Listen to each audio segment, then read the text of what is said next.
Welcome to Simpler Bible, a daily journey to biblical understanding.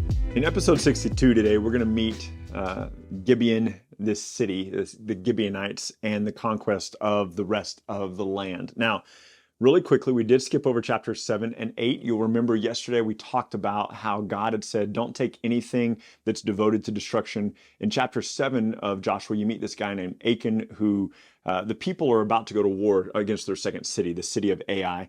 I don't know how you pronounce it. It's literally the letters A and I, so I've always said Ai, but maybe it's I? Anyway, they're about to go to war against Ai, and they lose. Their second battle. The Israelites are in their second battle, and they lose.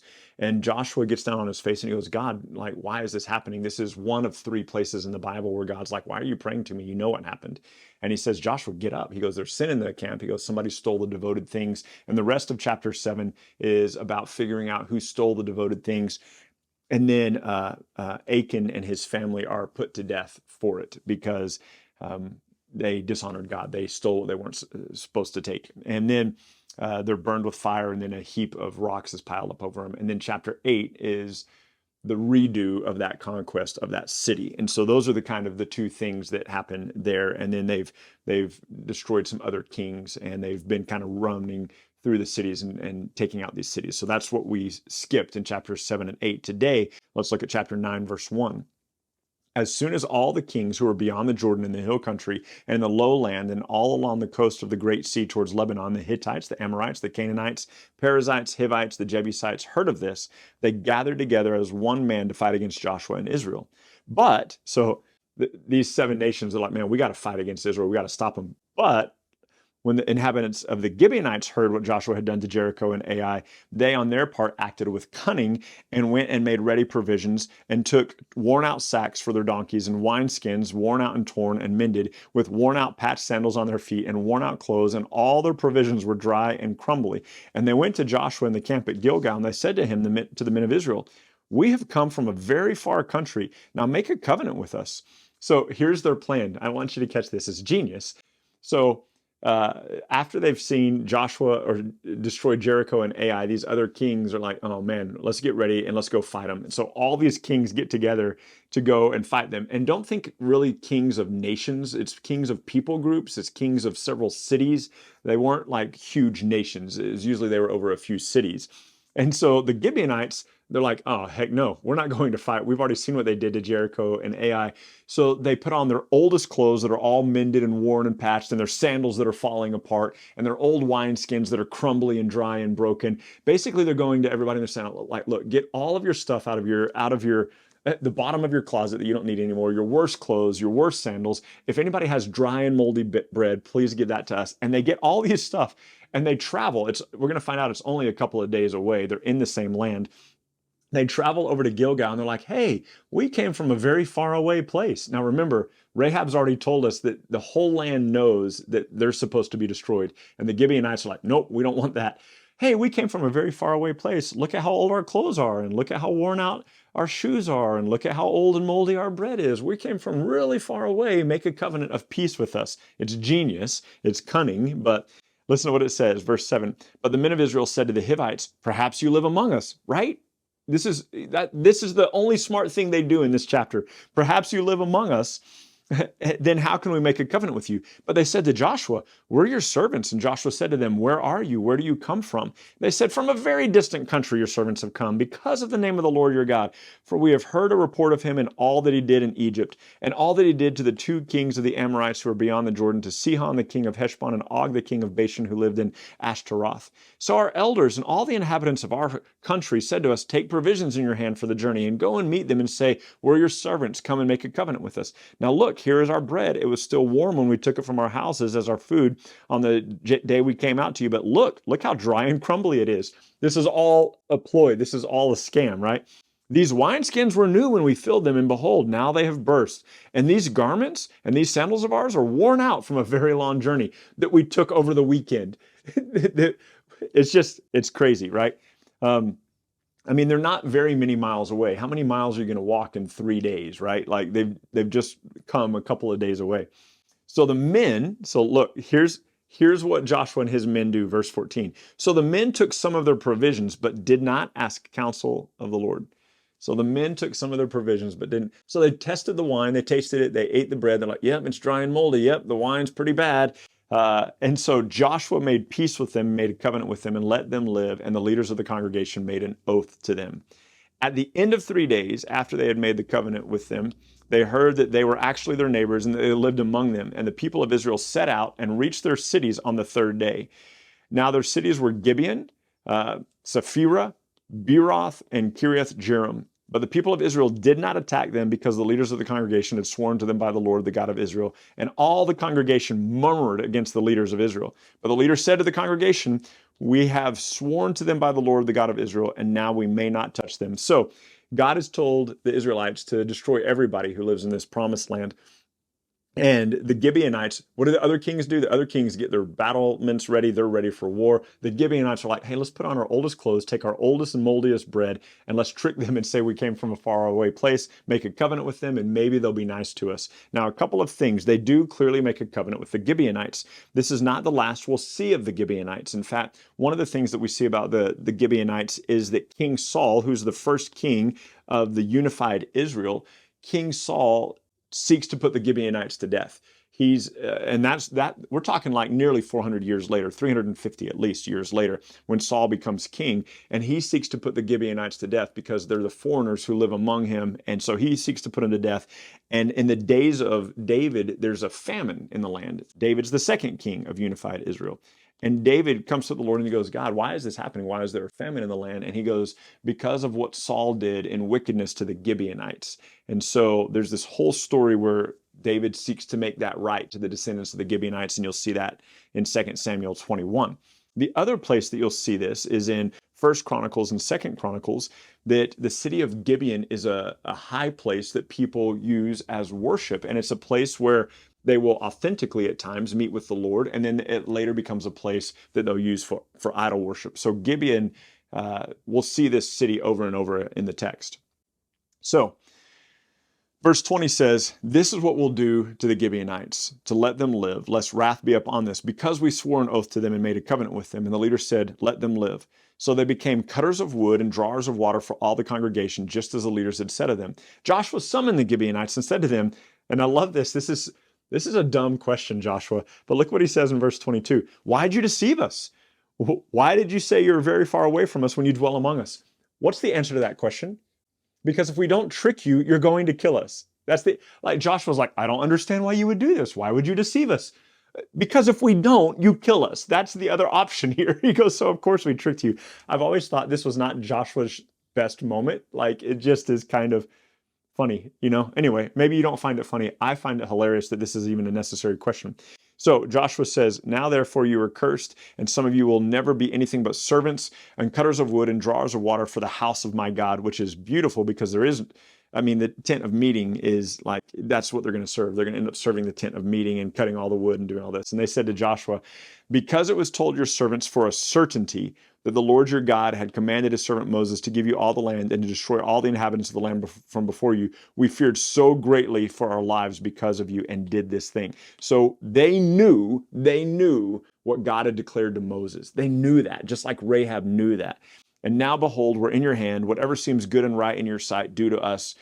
So do those things. So he did this to them, and he delivered them out of the hand of the people of Israel. They did not kill them, but Joshua that day made them cutters of wood, drawers of water for all the congregation for the altar of the Lord to this place, wherever his tent should be, wherever it should dwell. Now, verse 10, or chapter 10, as soon as Adonai-Zedek. So Adonai is a name or something you probably recognize. It means Lord. And Zedek, we haven't really seen before because I skipped Genesis chapter 14 because we're going to come back to Genesis chapter 14 when we get into Hebrews. But Zedek means righteousness. So what's interesting here is Adonai-Zedek is the king of Jerusalem, all right? Adonai-Zedek. So the Lord of righteousness is king of Jerusalem. Previously, there was a priest of God named Melchizedek. We saw him in Genesis 14. Again, I skipped that for now, but Melchizedek, Melech-Zedek, means king of righteousness. And he was king of Salem, which became Jerusalem. And so this is the second king of Jerusalem we're encountering. And the first king was the king of righteousness. And this is the Lord of righteousness. So as soon as Adonai-Zedek, king of Jerusalem, heard how Joshua had captured Ai and devoted it to destruction, doing to Ai and its kings as he had done to Jericho and its kings, and how the inhabitants of Gibeon had made peace with Israel and were among them, he feared greatly, because Gibeon was a great city, like one of the royal cities, and because it was greater than Ai, and all of its men were warriors. So Adonai-Zedek is like, man, they made peace with a big city with warriors. So Adonai-Zedek sends messages to several kings, and he says, come up to me and help me, and let us strike Gibeon, for it has made peace with Joshua and with all the people of Israel. So what they're going to do is they're like, we can't take out the nation of Israel, right? It's a huge nation of people. What we can do is take out their allies, the Gibeonites, if we'll all muster together. So the 5 kings of the Amorites, this is verse 5, the king of Jerusalem, the king of Hebron, the king of Jarmuth, the king of Lachish, the king of Eglon, they gathered their forces and went up with all their armies and encamped against Gibeon to make war against it. Now, this would have been okay. Like, these people were supposed to be destroyed. This would have been okay, except for the Israelites have already made a covenant of peace with them. So, verse 6 says, the men of Gibeon sent to Joshua at the camp in Gilgal, saying, do not relax your hand from your servants. Come up to us quickly and save us and help us, for the kings of the Amorites who dwell in the hill country are gathered against us.